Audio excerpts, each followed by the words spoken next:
Hello, everyone. I am Soda, and I am here with the fabulous Sunni Rae, who is an artist. She does art for D&D and for authors' book art and all sorts of amazing stuff. So I am really, really excited to talk with her about all of her work. And Sunny, do you want to kind of introduce yourself and a little bit about the kind of stuff that you draw, what your favorite stuff is to draw, and a little bit about what you do?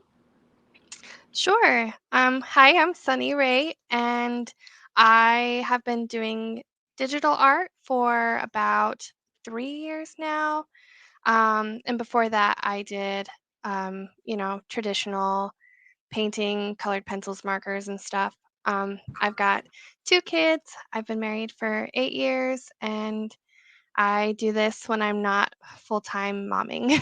So, um, I do a lot of D&D art. That's actually how I got started, in, like, actually doing art for commissions and doing it for other people. Um, and I did that for, like, a solid 2 years, and then just recently just started getting into book art and fan art and all of that.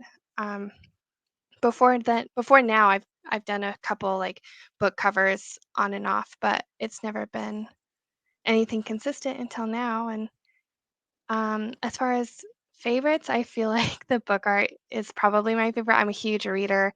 I love reading and I love like doing stuff for stories, I guess, that I like see in my head and then being able to put what I see on paper and have other people be like, "Oh wow, that's how I saw it too." It's really cool, like almost magical. Yeah. Yes. Oh my gosh. I don't do commissioned book art, but I do trades, and my favorite Mm. thing to do is book art. And so I absolutely get that. You mentioned fan art, and I'm just a little curious. What are some of your favorite fandoms to draw? Oh gosh. Right now, I've been doing a lot of like Fourth Wing and SJM stuff, ACOTAR, and that stuff is really fun. I feel like it gets a lot of response, which is always fun. People always are like commenting about what to do next, which that kind of feedback can be really like bolstering. But Hmm. I like to do like I feel like it's really niche, but like classical paintings, but like insert Ah. the characters. I did one for a D&D character commission, and I was able to like use a classical painting as a reference and then put their characters in it. And it was so fun. It was like a master study and a fun commission like all in one. And so that's probably like my favorite. That's so fun. I love like combining classical type art with more modern stuff. I Mhm. think that's awesome. You were mentioning about one of your favorite things to do is finding a character from a book and kind of bringing a scene to life or bringing that character to life. What are some ways that you're able to do that, and what kind of information do you like to get from the author to really have that connection?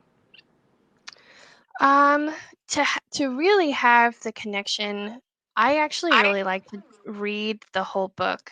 I feel like I do Okay. my best work when I am fully invested.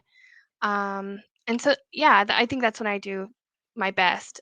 But that's not to say that like I've been given scenes or like a single chapter where they describe what they want based on the chapter. I've been given everything like just eye, hair, and like body shape. Like, so it really just kind of depends. But I definitely I prefer if I'm doing book art, I prefer to have read the book in its Hmm. entirety. Just because I it's like you get invested and there's something different about doing art for a book that I've read or a character like a D&D character that I've played, versus just being given like a description sheet or just a chapter. I feel like there's just that little extra that is maybe lacking.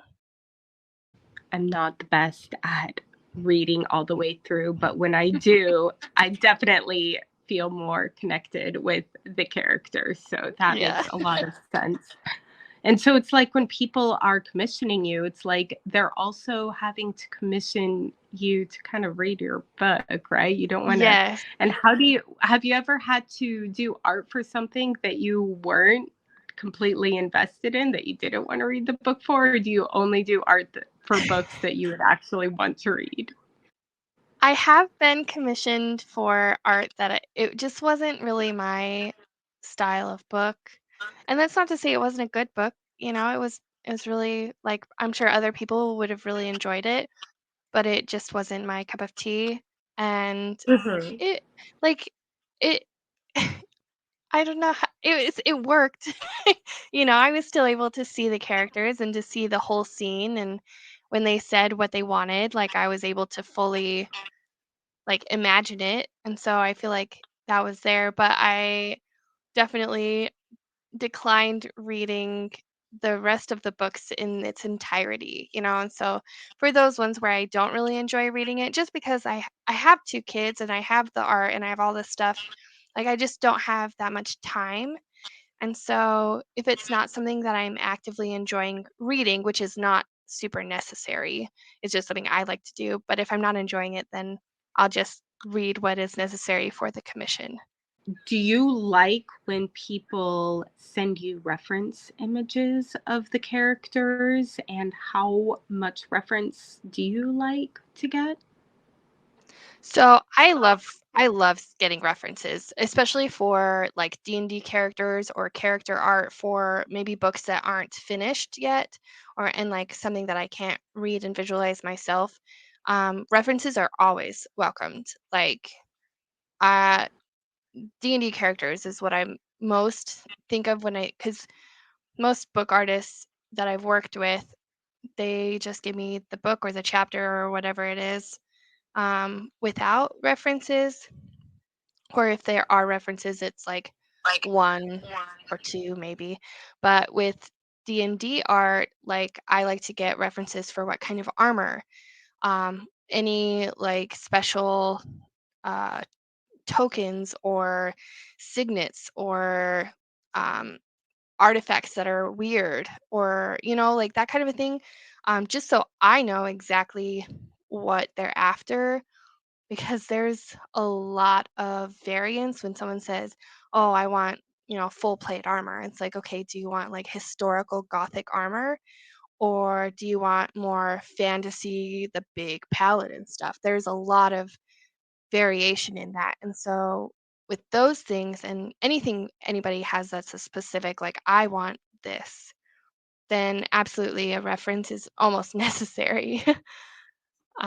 It can be too much at times, but I've only ever had one client where I was like, whoa, that was a lot.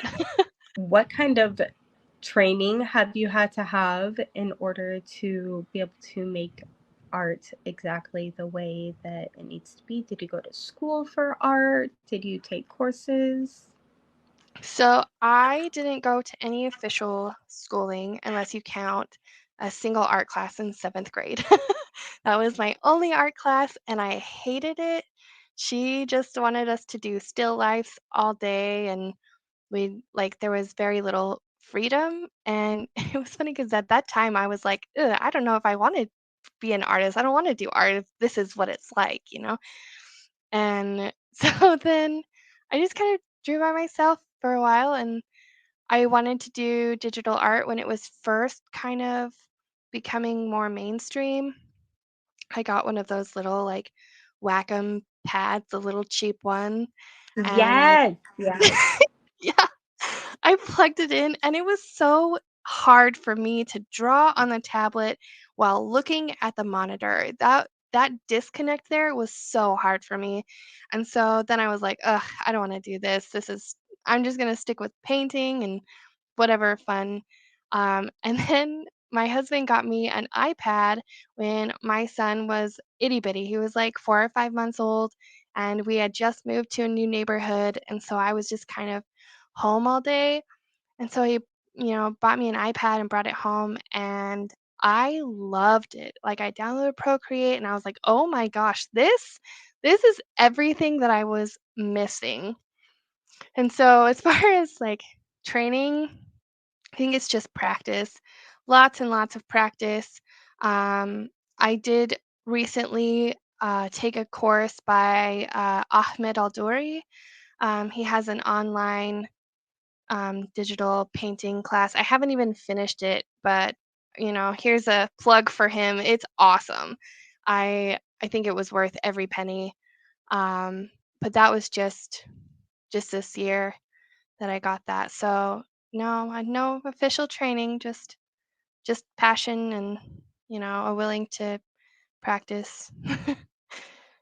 You'll have to send me a link to that so if because I have a lot of people who are not really wanting to go to art school or anything, but still looking for some good courses. So Yeah. yeah, that would be awesome. I could plug that in the description.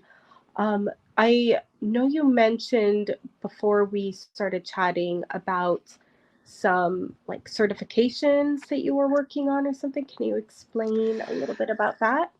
So I'm working on being licensed with authors. Is that what you're referring to? Yes, yes. Yes. Okay. So basically, to be licensed with anything, it just means that I can use their intellectual property. So technically, due to copyright laws, fan art cannot be sold because it's intellectual property of someone else, right?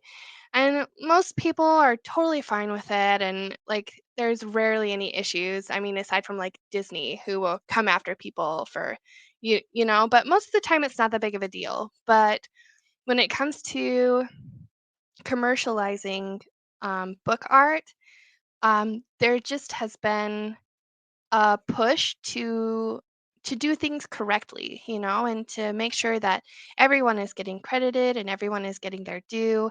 And so to be licensed means that I have a contract with this author. I have permission to use their intellectual property, to use their characters, their settings, text from their book in the artwork or any merchandise that I would choose to sell. So that's what that's what it is to be licensed, and it's not just art. I mean, you can be licensed with a lot of different things, but that's essentially what that is a contract between the author and I. Oh, okay, I didn't even know about any of that. I should probably know. How has working with other creatives that are outside of drawing kind of helped you in your creative journey? That's a good question. Um, I always think that there is so much to learn from other people, and just different perspectives allow me to see things differently. And like even just studying how someone else does art or how someone else writes, because I like to write as well. It's like you pick up stuff that you don't even realize you're learning just by interacting with people.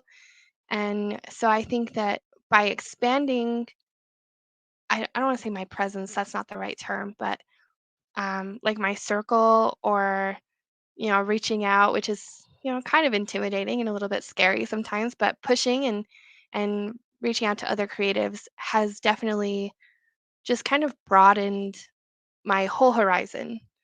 And it definitely impacts my work. It impacts how I deal with other people, how I would expect them to deal with me. Like there's a level of respect and expectation that is there now that wasn't there before. So that kind of thing.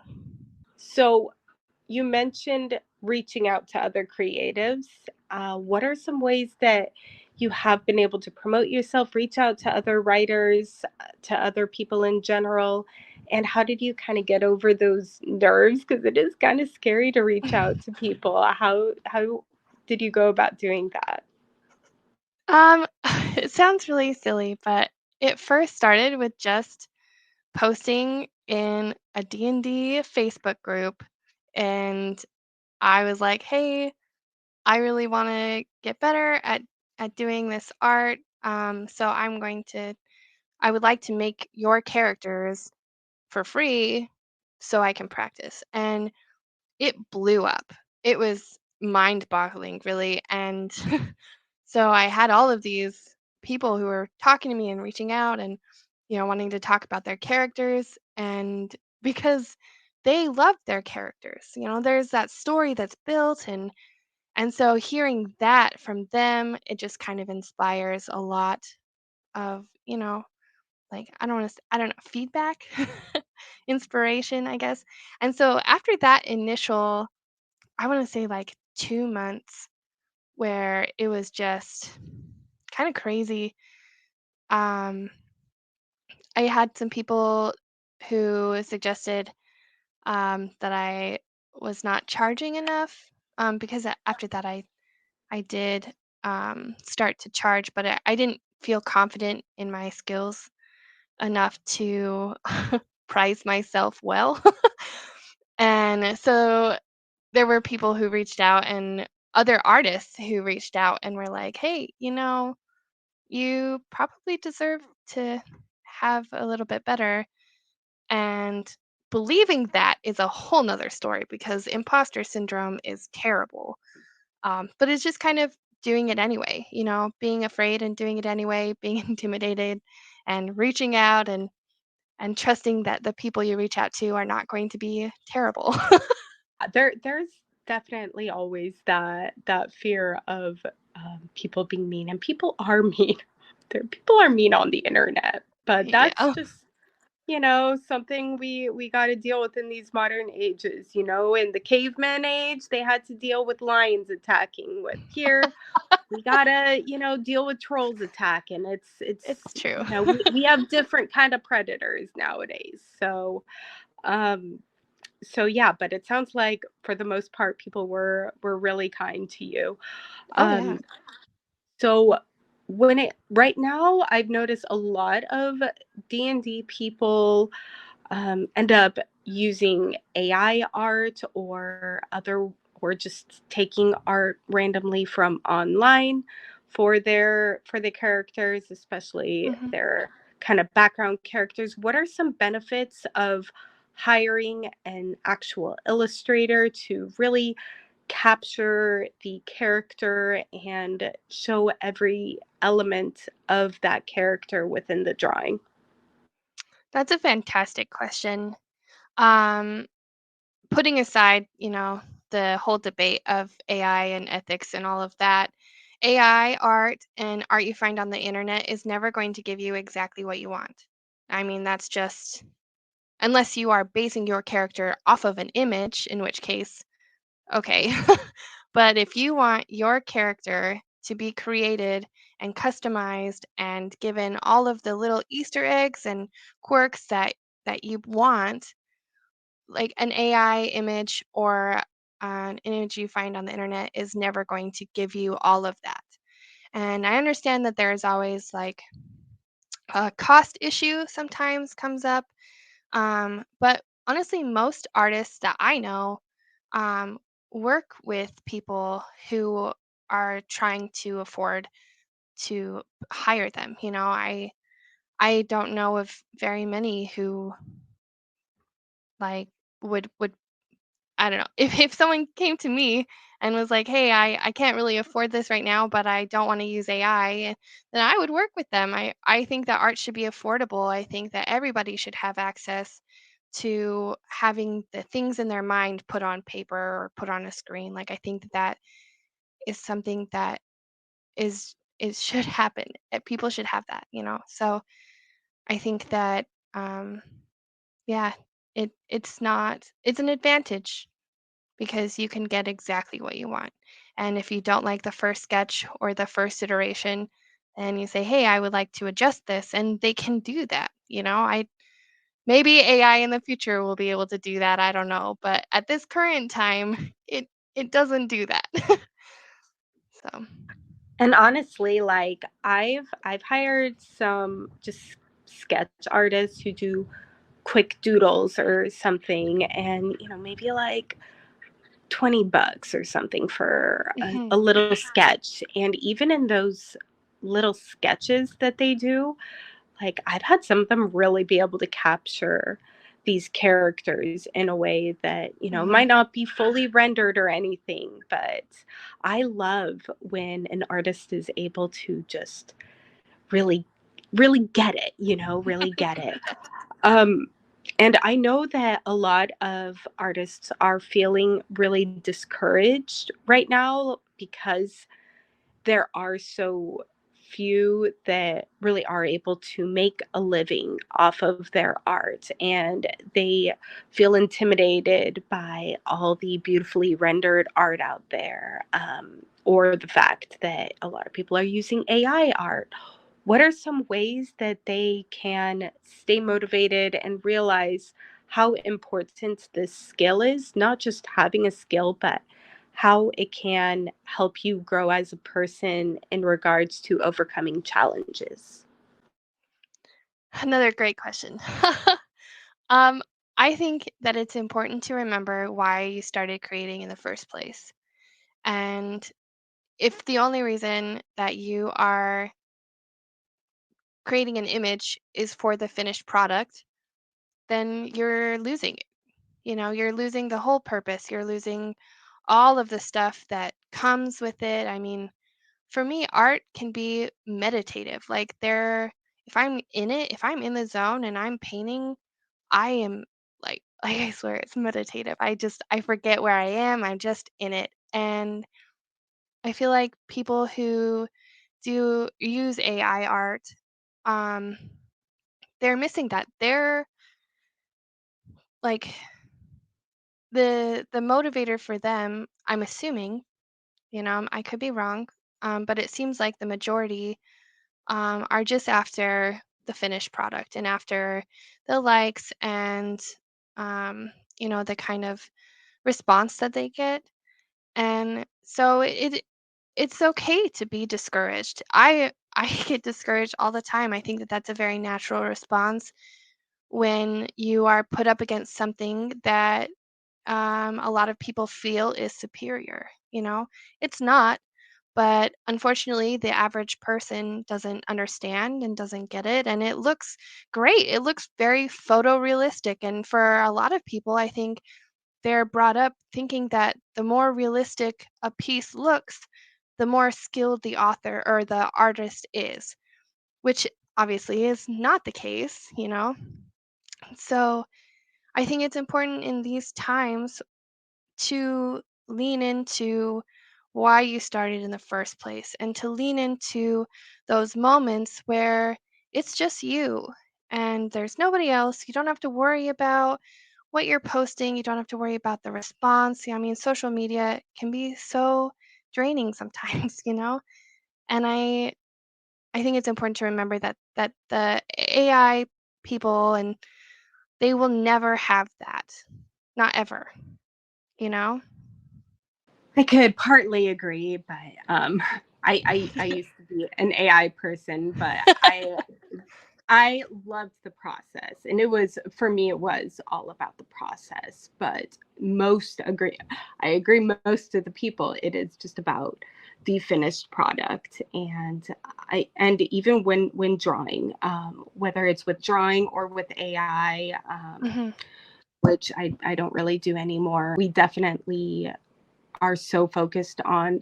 So actually a lot of I started doing more traditional art, and I feel like it's helped me so much with just like I don't really post my traditional art because it's Hmm. usually not that great, but it just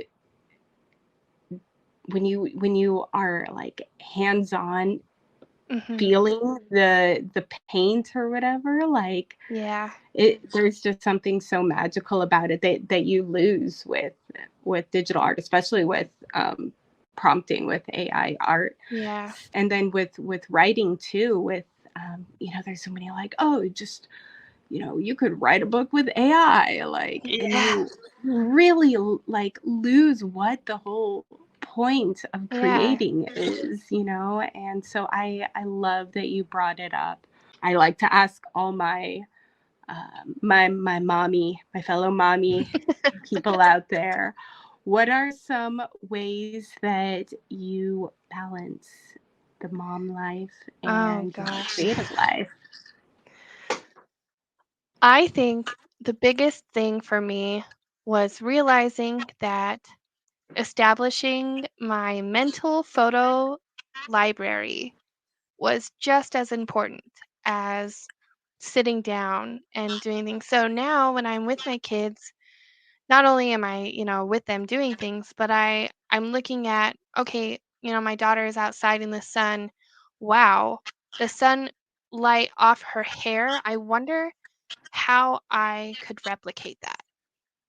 And so it took the frustration because I would get frustrated when I was like, man, I really want to be working right now, or like, I mean, I love my kids, but sometimes you're like, I need a break. I want to go and do this. And it made it so I could be more invested in that time with them. And I mean, I'm not perfect. I struggle with balancing all the time, but nap time is my hero. And then, when the kids go to bed, then, I talk with my husband and I'm like, okay, is tonight you're gonna game and I'm gonna paint, or is tonight a date night? And we kind of sit there and discuss that. And I mean, sometimes we'll even be in the same room together and he'll be gaming and I'll be working, and just being together can kind of You do that too. He's I love that. Like, I love just watching him play his games while I draw. I think it's so Yeah. fun.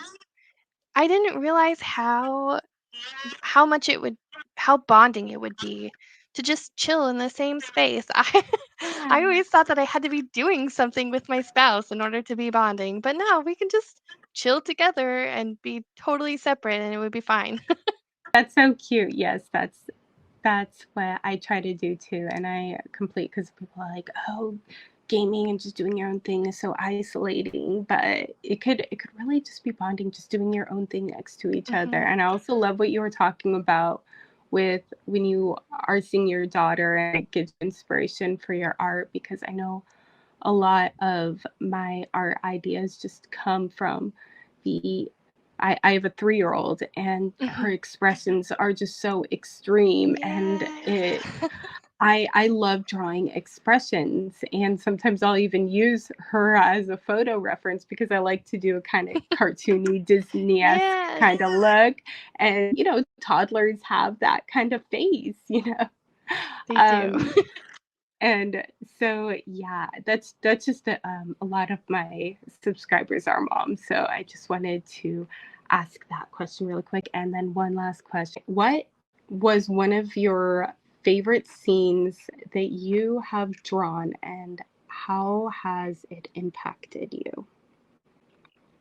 That is a very good question. Honestly, okay. Okay. I know one. I have this one picture that was one of the first ones that I did, surprisingly, because I feel like everyone likes the better ones as they get more skilled. But this one was one of the first ones I did when I got my iPad, and it was just a photo study. Um, that I I used the Nico Roll brush on Procreate, which is just one of the standard brushes, and I painted this. I still love it, and it's just this picture of a lady smelling the roses, and it was done with a kind of a grainy, not precise brush at all, and so it was very painterly.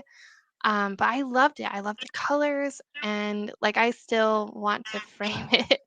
And every time I look at it, I'm like, do I want to, like sit down and kind of revamp it and do it over? And I'm like, I don't think so. I like it how it is. And I don't feel that way about very many of my paintings. So I think it was a good lesson in looser, like just feeling it and just like the emotion that I was feeling while I was painting it and not having a really um, strict way of doing it because I was still learning. And I think that like every time I feel down on myself, I go and I look at it and I'm like, yeah, this was good. I love this still.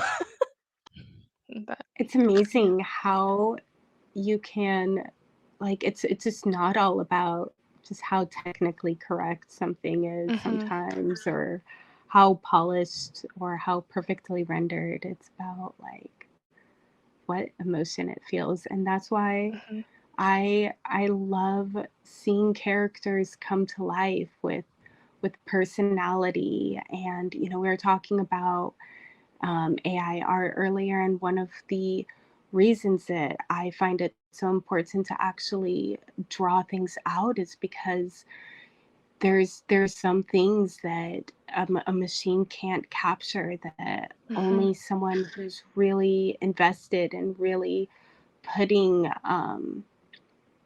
putting their dedication into it can really show. So I love that story, and I want to say mhm. thank you again for joining, and I will see you around on Instagram.